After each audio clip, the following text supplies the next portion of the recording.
Healing is unpredictable. They don't know what's coming next. Is it going to be a halt? Is it going to be a slow? Is it going to be a fast? What kind of turn? They don't know. They have to maintain that for an amount of time, right? So they have to have mental endurance with that skill.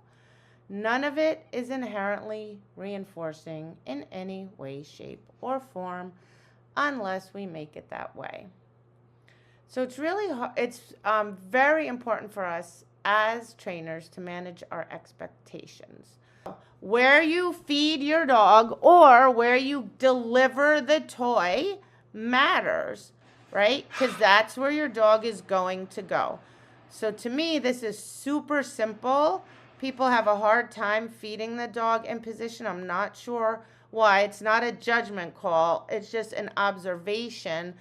I feel like sometimes it helps to practice it by yourself without the dog, get the mechanics down. See here, now I have the food in my right hand. I'm going to take the cookie out of my right hand and look what it's already doing. He's already turning his head in and he's already bringing his shoulder forward.